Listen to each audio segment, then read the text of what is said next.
తెలియజేస్తున్నాను. నేను మీ ముందుకు రావడానికి కారణం నా మీద వస్తున్న అసత్య ప్రచారాలు, తప్పుడు నిందారోపణల వల్ల మీ ముందుకు వచ్చి మాట్లాడాల్సి వచ్చింది. ఈ మధ్యకాలంలో హైదరాబాద్లోని ఉప్పల్ ఎక్సైజ్ పోలీస్ స్టేషన్ నందు దొరికిన మోహన్ కృష్ణ అనే ఏఆర్ కానిస్టేబుల్ గంజాయి తరలిస్తూ పట్టుబడ్డాడు. అయితే దీనికి సంబంధించిన సమాచారాన్ని పత్రికల్లో ప్రచురించే క్రమంలో సరైన సమాచారాన్ని సేకరించకుండా వాళ్ళు డైరెక్ట్గా నా పేరును, నా ఫొటోస్ను కొన్ని మాధ్యమాల్లో, మన ఎలక్ట్రానిక్ మీడియాలో కూడా ఏకంగా నా ఫొటోస్, నా ప్రైవసీ కలిగిన ఫొటోస్ కూడా ప్రచురించి నా యొక్క ఆత్మస్థైర్యాన్ని దెబ్బతీసే విధంగా, నా యొక్క హానెస్టీని, నా క్రెడిబిలిటీని, నా ఇంటిగ్రిటీని దెబ్బతీసే విధంగా న్యూస్ ఇచ్చారండి. సరే, నా గురించి ఈ గంజాయి కేసులో నేను అడిగేది ఒకటి సూటిగా. ఈ గంజాయి కేసులో ఇన్వెస్టిగేషన్ ఆఫీసర్ ఎవరైతే ఉన్నారో ఎక్సైజ్ సిఐ గారు ఎఫ్ఐఆర్లో నా పేరు ఏమైనా పొందుపరిచారా? లేదు. రిమాండ్ రిపోర్ట్లో నా పేరు ఏమైనా పొందుపరిచారా? లేదు. పంచనామా ఉంటుంది, పంచనామాలో ఏమైనా నా పేరు ఏమైనా ఉందా? లేదు. పోనీ ఆ ముద్దాయిని, ఆ ఇన్వెస్టిగేషన్ ఆఫీసర్ ఎవరైతే ఉన్నారో ఆ ముద్దాయిని విచారించేటప్పుడు ఆ ముద్దాయి స్టేట్మెంట్ రికార్డ్ చేస్తారు.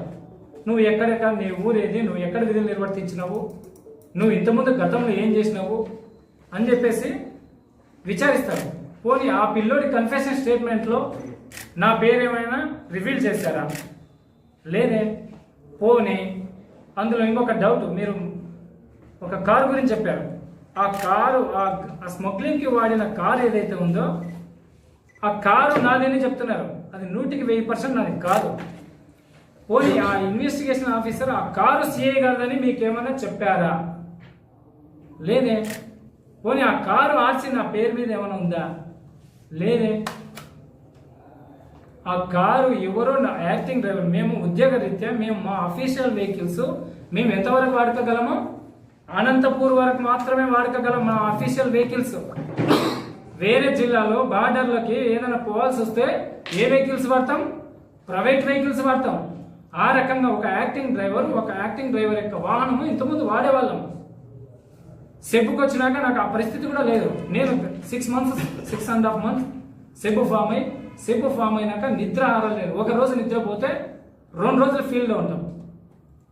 కావాలంటే నాతో పాటు విధులు నిర్వర్తించిన నా కానిస్టేబుల్ అని కానీ మీకు పరిచయం ఉన్న వాళ్ళని కలుపుకోండి.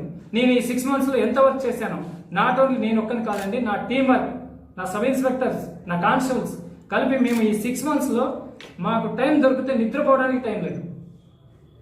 ఈ 6 monthsలో ఒక మిత్రుడు రాస్తాడు, ఆయన మీడియాలో కూడా అనౌన్స్ చేస్తాడు. ఒక పక్క ఇన్వెస్టిగేషన్ ఆఫీసర్ చెప్తా ఉంటాడు, ఏమండి ఈ సిఐ గారి పాత్ర ఉందండి? లేదండి, మాకు ఇంకా తెలియదు, కస్టడీ తీసుకుంటున్నాము, కస్టడీలో మళ్ళీ ఏమైనా చెప్తే అప్పుడు చెప్తామండి, ఇప్పటికైతే ఎఫ్ఐఆర్లో లేదు, రిమాండ్లో లేదు, కన్ఫెషన్ స్టేట్మెంట్లో కూడా వాళ్ళ సిఐ గారి పేరు కానీ ఆ డ్రైవర్ ఎవరైతే ఉన్నారో ఆ డ్రైవర్ పేరు కానీ లేదని క్లియర్గా చెప్తారు. కానీ మన మిత్రుడు ఒప్పుకోడు. లేదండి, 6 నెలల నుండి సిఐ గారు ఆ మోహన్ కృష్ణ గంజాయి చేస్తూ తరలిస్తున్నారు అని ఈయనంతకి ఈయన డిసైడ్ చేస్తాడు. ఎలా డిసైడ్ చేస్తాడు అంటే, ఈయన ఇన్వెస్టిగేషన్ చేసినారా అంటే ఈయన ఎఫ్ఐఆర్ కట్టుకొని ఈయన ఇన్వెస్టిగేషన్ చేసి ఈయన రిమాండ్ చేయమనం, కొత్తగా చట్టం తెచ్చుకుందాం మనం, బయట నుండి మనం సపరేట్ చట్టం తెచ్చుకొని ఏకంగా రిమాండ్ మీరే డిసైడ్ చేసి మనం చేసేస్తే సరిపోతుంది. నేను అనేది మిమ్మల్ని కాదు, ఇక్కడున్న మిత్రులు, ఇక్కడున్న మీడియా మిత్రులు నేను ఎవరిని ఏమను. ఇక్కడ ఉన్న వాళ్ళు చాలా మంచిగా, అక్కడ ఉన్న వాళ్ళు తెలియక నాలెడ్జ్తో, కొంచెం నాలెడ్జ్తో అట్లా ప్రచురించి నా యొక్క ఏం కావాలా, నా ఆత్మస్థైర్యం ఏం కావాలా, నా యొక్క క్రెడిబిలిటీ ఏం కావాలా, నా యొక్క హానెస్టీ ఏం కావాలా, నా యొక్క ఇంటిగ్రిటీ ఏం కావాలా. నేను ఇన్ని రోజులు పోలీస్ డిపార్ట్మెంట్లో ట్రైనింగ్ తర్వాత ఒక ఓత్ చేస్తారండి, ప్రమాణం చేస్తారు. ఏం ప్రమాణం చేస్తారు? ఆ ప్రమాణం అప్పుడు నేను ట్రైనింగ్లో ఏదైతే ప్రమాణం చేశానో ఆ ప్రమాణానికి తగిన ప్రిన్సిపల్స్, సిద్ధాంతాలకు కట్టుబడి ఇప్పటికీ ఈ రోజు వరకు కూడా ఆ సిద్ధాంతాలకు కట్టుబడి ఉన్నా. ఈ క్రమంలో నేను ఎన్నో ఒడిదుడుకులు చూశాను, ఎన్నో కష్టాలు చూశాను, ఎన్నో అవరోధాలు కూడా అధిగమించాను. బట్ ఏ రోజు నాకు దాన్ని బాధగా ఫీల్ కాలే. ఎందుకంటే ఇట్స్ మై జాబ్, కానీ ఈ జాబ్లో నాకు చాలా సెల్ఫ్ సాటిస్ఫాక్షన్ ఉంది.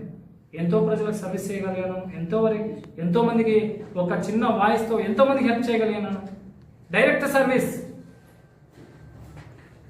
అన్ని వ్యవస్థల కంటే పోలీస్లో sub inspector and inspector it's a very amazing job to serve the people. Excellent job. నాకు భవిష్యత్తులో డిఎస్పీ ప్రమోషన్ ఇస్తా అన్నా కూడా భవిష్యత్తులో 10 ఏళ్ళ తర్వాత సార్ నాకు దయచేసి డిఎస్పీ ప్రమోషన్ ఉంటుంది సార్, ఎస్ఐగా సిఐగానే బతికిపోతాను సార్ అని అడిగే రోజులు అంత హ్యాపీగా సెల్ఫ్ సాటిస్ఫాక్షన్ ఇచ్చే జాబ్స్ ఇవి. నేనేదో నా సర్వీస్ చేసుకుంటా, నా మాట నేను బతుకుతాను. 3 years నేను లా అండ్ ఆర్డర్ దూరం అయ్యి 3 ఏళ్ళు నేను యూనిఫామ్ అయ్యాక రాక మొన్న నా ఆఫీసర్ మా దేవుడు ఎస్పీ గారు నేను అడగడంతో సార్ నేను నా డ్రీమ్ సార్, ప్రజలకు సర్వీస్ చేయడం నా డ్రీమ్ సార్ అని అడిగితే ఆయన ఎటువంటి ఇన్ఫ్లుయెన్స్ లేకుండా హిందూపూర్ రూరల్ పోస్టింగ్ ఇచ్చారు. హ్యాపీగా ఉంది, హ్యాపీగా చేసుకుంటూ వచ్చాను. ఏదో ఒక ఫాల్స్ అలిగేషన్ వస్తేనే ఇమ్మీడియట్గా తెరపైకి తీసుకురావడం ఏంటి కరెక్ట్ కాదు. ఇది ఇంకోటి, ఈ ఆరోపణలు ఏవైతే ఉన్నాయో గంజాయి స్మగ్లింగ్కి సంబంధం అని కానీ చేస్తున్నాడని కానీ నాకు ఎలాంటి సంబంధం ఉందని మీరు ప్రూవ్ చేస్తే మీ అందరి ముందర చెప్తున్నా, నా అంతటి నేను రిజైన్ చేయడానికి ఏమాత్రం వెనకాడను. I can guarantee. కానీ ఇప్పుడు కస్టడీ తీసుకుపోయే రోజుల్లో 4-5 రోజులు తీసుకొని మళ్ళీ ఎవరైనా బలవంతంగా రాపిచ్చి చేస్తే దానికి నేనేం చెప్పలేను. అర్థమైందా మీకు లాజిక్? పోలీస్ కస్టడీ తీసుకుంటున్నప్పుడు వాడిని బలవంతంగా ఏమైనా చేస్తే దాన్ని నేను చెప్పలేను. కానీ డైరెక్ట్ అయితే మాత్రం ఏదైనా నా మీద నిందారోపణ ఏదొచ్చినా నాకు నేనుగా రిజైన్ చేసి జడ్జి గారి ముందర జైలు పోవడానికి 100% రెడీ ఉన్నాను. అట్లా ఉంటే అది నా చావు చివరి రోజు. అంత తప్పుడు పనులు చేయాల్సి వస్తే అది నా చివరి రోజు. నాకు పెద్ద కోరికలు లేవు, కోట్లు సంపాదించాలా, పెద్ద కోరికలు లేవు. ఒకే ఒక్క టార్గెట్, సిఐ కావాలా, డిఎస్పీ కావాలా, తర్వాత ర్యాంకులు కావాలనేది. నాకు ఈ పోలీస్ డిపార్ట్మెంట్లో ఈ అనంతపూర్ చరిత్రలో చిన్న లైన్, ఆ శ్రీరామ్ అనేవాడు ఉన్నాడు, ప్రజలకు బాగా సర్వీస్ చేసేవాడు. వాడి దగ్గరికి ఏదైనా అన్యాయం అని వస్తే సర్వీస్ చేస్తాడు, న్యాయం చేస్తాడనే ఆ చిన్న లైన్ కోసం తప్ప నాకు కోర్టు ఇంకా రాసి పెట్టుకుని భవిష్యత్తు కూడా చెప్తున్నాను. భవిష్యత్తులో కూడా చెప్తున్నా, నేను ఎన్నేళ్ళు సర్వీస్ ఉంటే అన్నేళ్ళలో రూపాయి తీసుకుంటున్నాను. ఈ వాయిస్ తర్వాత ఫ్యూచర్లో వచ్చి చూపించినా కూడా I can resign my self. Thank you అండి. మీరేమన్నా తెలుసుకుంటారు?